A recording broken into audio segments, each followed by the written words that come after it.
Broadcasting from the business capital of the world, this is the Podcast Business News Network. And welcome back to the show. We are excited to have Scott Spires, Julie Robertson joining us here once again. We have our friends here. We're talking about life coaching and all that they do. They're based out of Apex, North Carolina, but can work with you anywhere around the world. Welcome to the show, our Kintsugi life coaches. How's it going today, folks? It's great. Going great. How was your holiday? Oh, it was good. Boys and I got to go away to Nashville for a few days, but everyone got sick. But how was yours? Yeah, it was great. Some great quality time at home, not doing too much, but getting the Christmas tree up was an event. Oh, congrats. That's a big feat. That's good. Oh, We good actually for got you. it up before Thanksgiving. Oh So I my, think we had it up. really? Yeah. Yeah. Oh Yeah. gosh. Wow. Well, thank you so much for being here again. Would you mind introducing yourself? I'd appreciate it. Yeah, I'm Julie Robertson. And I'm Scott Spires. Together, we're Kintsugi life coaches. Like you said, we're a life coaching company based out of Apex, North Carolina, but we're certified. We can practice pretty much worldwide. Yeah. Great. And your website and contact information to start?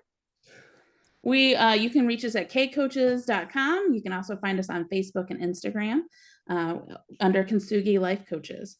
Fantastic. Well, thank you for being here today. As far as the work you do, clearly as coaches, I'm not sure yet what our topic is for the day, so surprise me.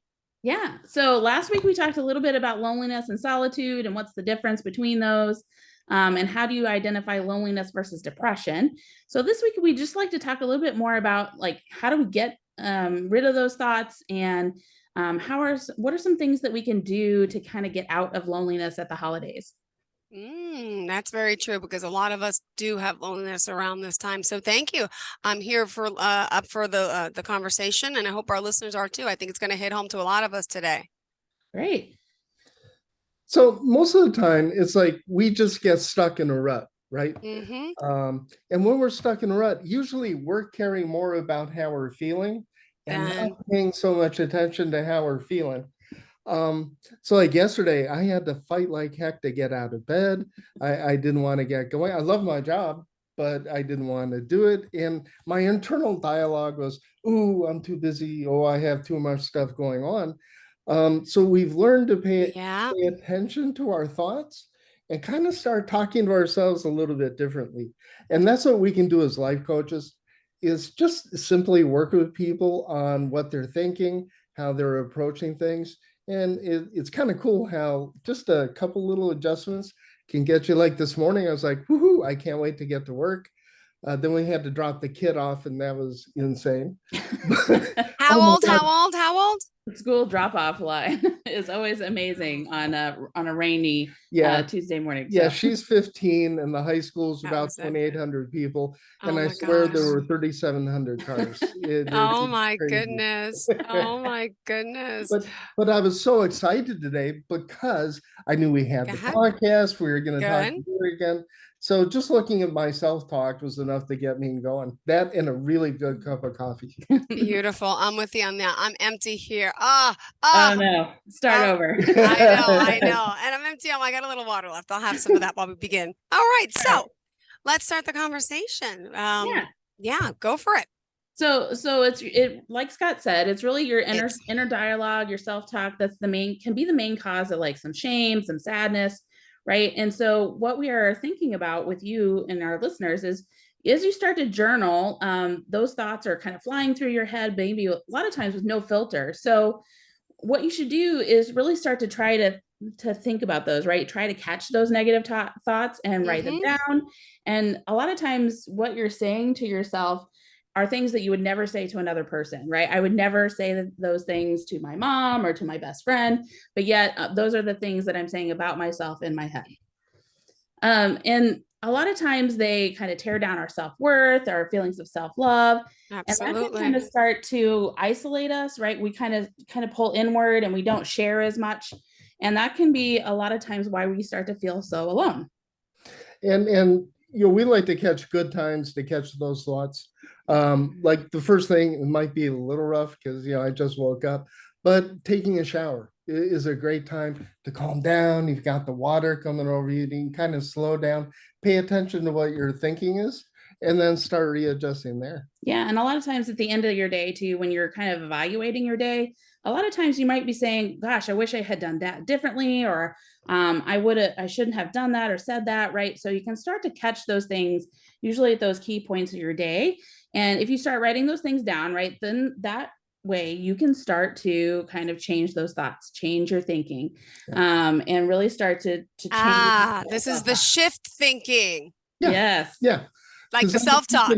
Right. Yeah. Yes. Okay. You confront yourself. You learn how to challenge yourself. And we'll get to that in a little bit, some of the cognitive distortions that we have. But if you do this, I'd say daily or at least a couple of times a week, you can kind of start seeing the patterns. And then you can go, well, is it really that bad? Or do I just think it's that bad? And the way we like to do it is we're trying to coach people so that they don't need to have a coach at some point. Our end game is they're doing all of this on their own. We just gave them a little support to get them going. Yeah. So let's talk about the thinking traps, because that's a lot of times what people fall into is thinking traps, right? And you've got some ideas on some main ones there from your counseling days that you can share. So they're called cognitive distortions. And if you've read any self-help books, Jill, I'm sure you've come across them, like all or nothing thinking. Oh, if I don't do this absolutely perfectly, I'm failing. If I don't get the highest score in class, then I'm a failure. If I don't get into the exact school I want to get to, I'm a failure. So it's like everything is black and white. It's either really good or it's really bad. And that's one of the first cognitive distortions that we can kind of figure out. And it's also kind of the easiest to kind of make the most fun of. So you can go, oh, really? It doesn't seem realistic. So a lot of times people are on diets. This time of year might not be the best time to talk about it. But let's say that instead of losing 1 pound, they only lost like 5 ounces. All or nothing thinking keeps you from celebrating the fact, hey, you lost 5 ounces. So that's one of the first things that I want to watch out for. The other one is a definite relationship killer, which is mind reading. That's where you immediately assume that someone is thinking something, especially if it's going to be negative towards you. So like right now, I can be thinking, oh my God, Julie is so bored. She doesn't want to hear this, and she's going to be mad at me after. So I'm trying to figure out and put how I'm feeling on the inside into the mind of another person, which is a recipe for just relationship disaster.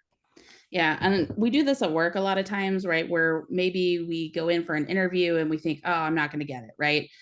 Because I'm at the lowest level on the totem pole, and there's people who are better than me interviewing, so I'm not going to get it. So it's really, that really becomes like the mind reading, right? I'm interpreting or jumping to conclusions based upon my experiences or things that people are saying, when that may be absolutely not true, right? So that's one of the traps that a lot of times we get into, especially it's like, oh, I'm not good enough, or people don't like me, right? And you're really trying to read people's minds without knowing how they might really feel. Wow. It's like a superpower. Right. Well, the real superpower is the last one. It's where you're fortune telling, so you can predict the future. Oh, I'm not going to pass the exam. Oh, I'm not going to get that promotion. Oh, she's not going to say yes when I ask her out for dinner. So it's like you take your own feelings of self-worth, and then you project negative outcomes.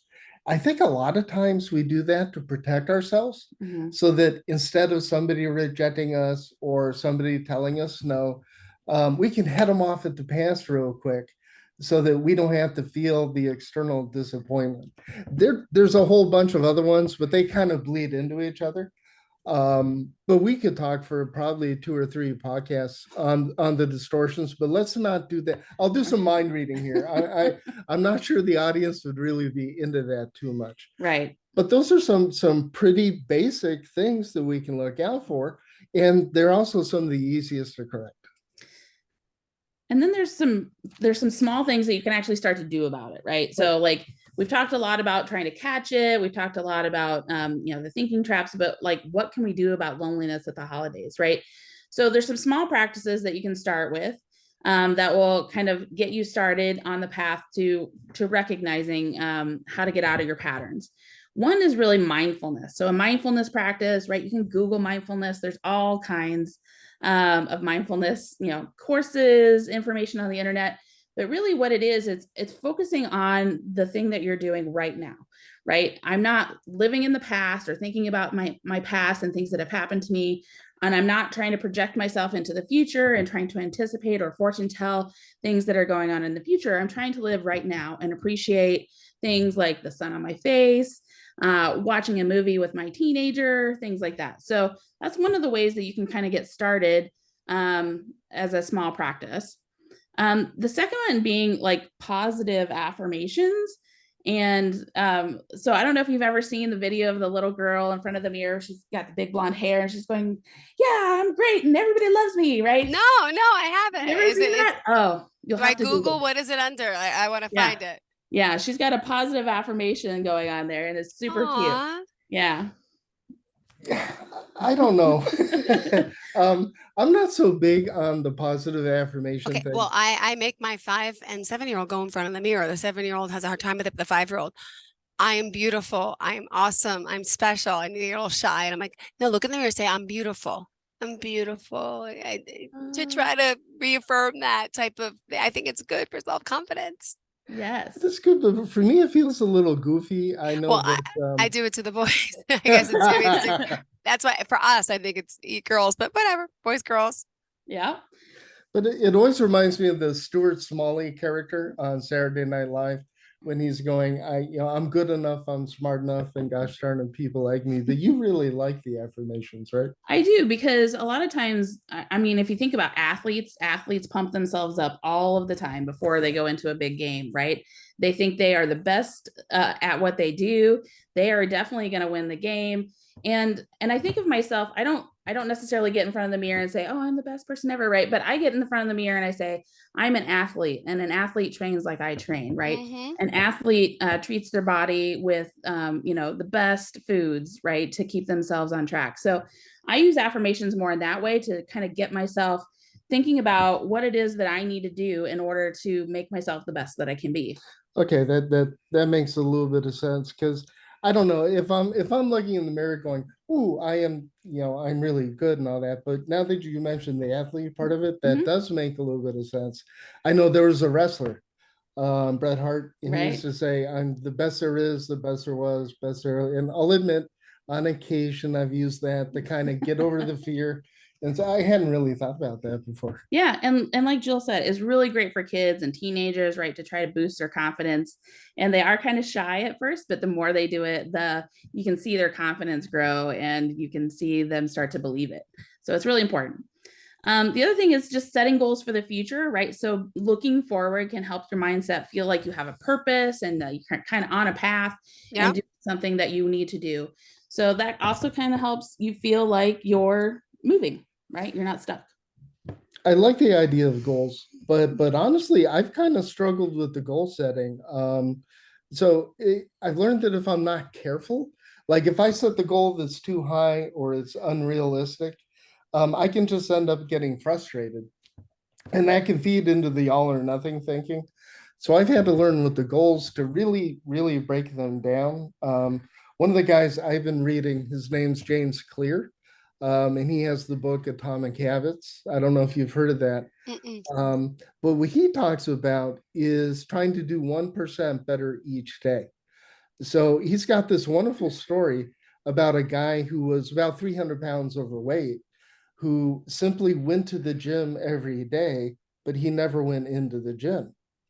And that sounds ridiculous. But what he was doing was he was becoming a guy that goes to the gym every day, so that when he started going into the gym, it was natural. I've been doing that myself lately. I'm getting on the elliptical. I'm not allowed to do it more than 1 minute a day. And then every day I add 10 seconds to the routine. So it is possible. So for me, goals have always, like when we first started the business, it was a little disappointing. But now that I'm looking at smaller goals and celebrating the smaller victories, the more they meet. And I think with loneliness, we're always looking for the best friend. We're looking for the replacement for the family. Sometimes an acquaintance is just fine. I think you just True. wrote a blog post on that. Yeah, we talked about your inner circle, right? On my last blog post, and it's like, who are the people that are closest to you that are going to push you, right? And then you kind of go out from there. So you need to really look at who is in your inner circle. Who are you? Who's your biggest cheerleader? If they're not there to help push you forward and get you out of your comfort zone, then maybe they aren't the person that you need in your inner circle. So a lot more on that on the blog that you can read. The next one's kind of make a schedule, right? So sometimes having that routine will help you feel like you're, again, moving forward, making plans with friends, right? With your kids are gone for the weekend with your ex, then, giving yourself kind of a schedule to keep to can kind of help you feel less alone during the weekend if you're by yourself.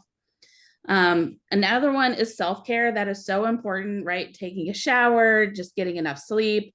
If you're not changing your clothes, not taking a shower, it can start to make you feel really depressed. And that isn't what you want, right? You want something that's kind of helping you get up and out. And even if it's just taking that shower, it can always make you feel better. And by the way, a lot of people might be thinking right now, what in the world does this kind of stuff have to do with loneliness? And what we've learned, especially working with our clients, is when you feel better about yourself, it's a lot easier to talk to strangers. It's a lot easier to do different things.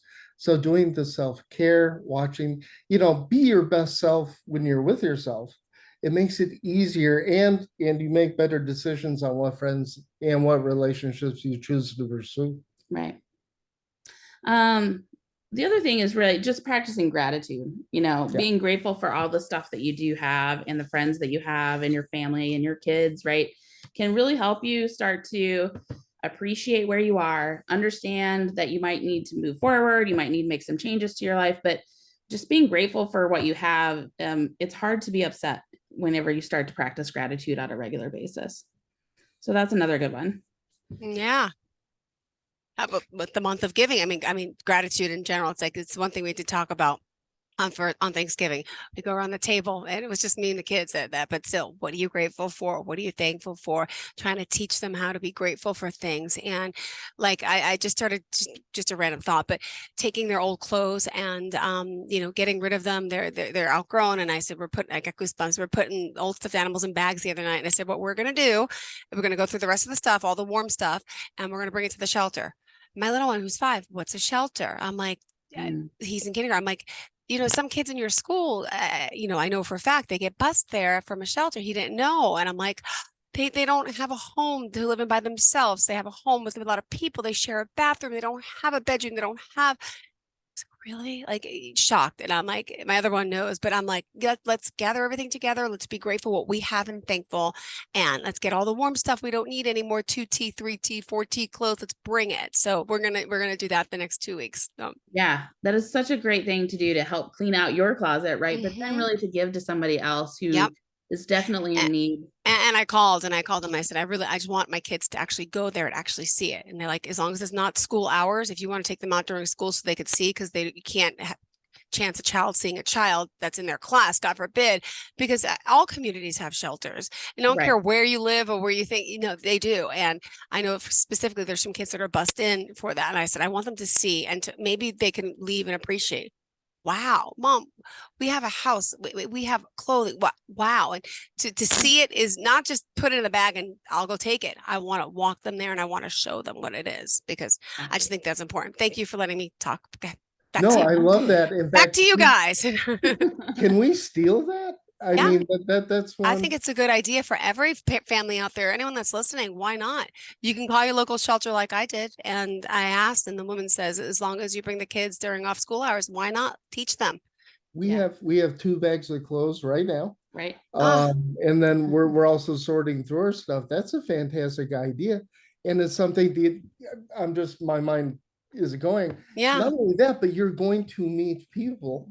And you could possibly volunteer at the shelter, and you're establishing that human connection. So, Jill, if you need a job, thanks, no problem. That's why I like having conversations like this, because we're all learning this stuff together.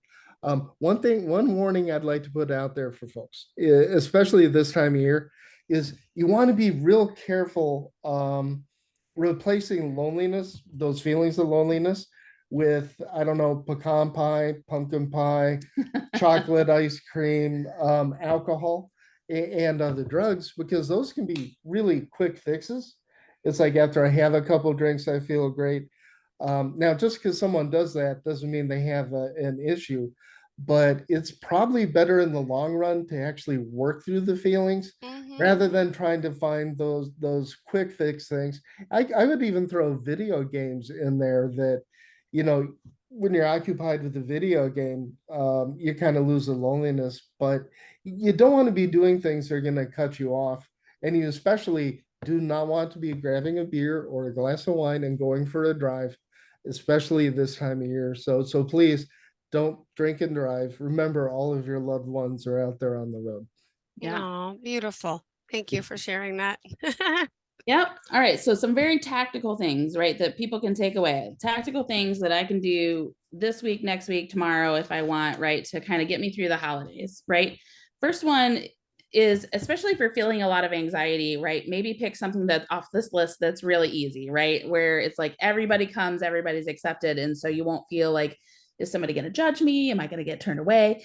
So pick something off the list that's really easy to do and you can just start to connect. The first one would be volunteer work, like we just talked about, working at the shelter, on some kind of group project like Habitat for Humanity or the Wounded Warrior Project. There's so many great charities out there who need help, who need volunteers, especially after COVID, right? A lot of people haven't been able to help. And so they definitely always need people to volunteer. And it will make you feel better that you're helping other people out.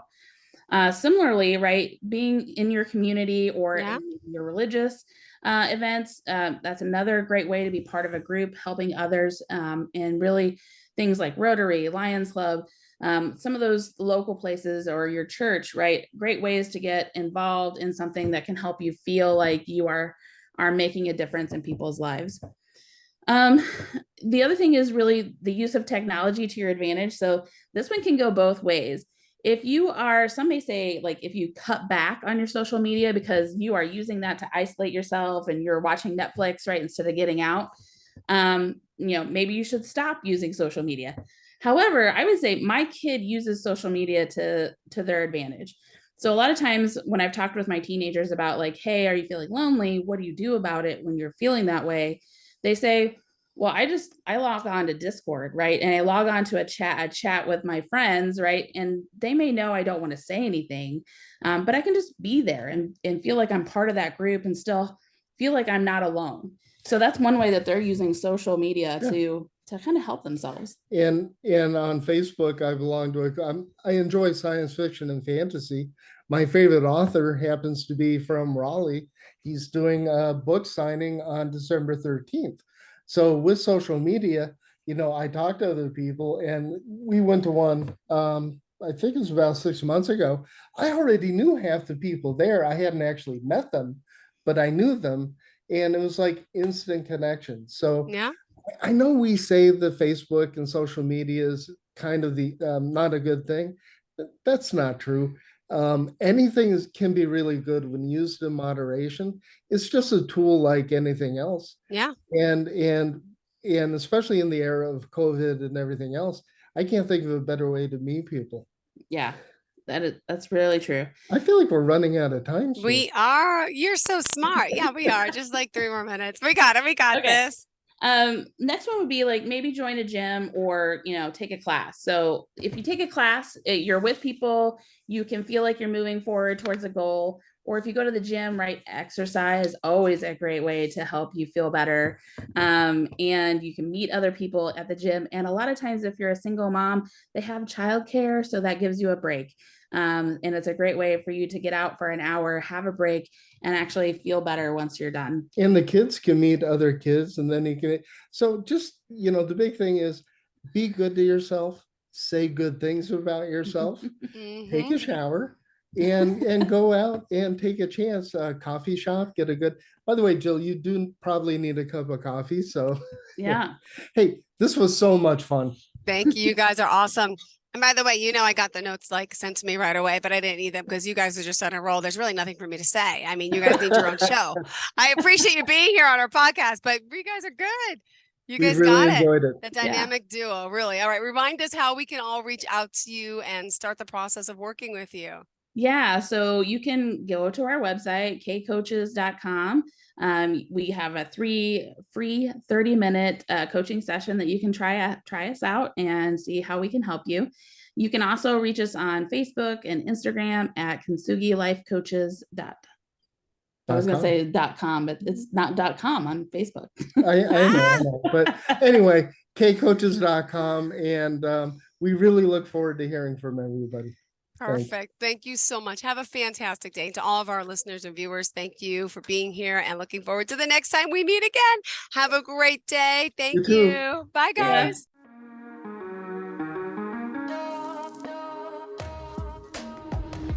Broadcasting from the business capital of the world, this is the Podcast Business News Network.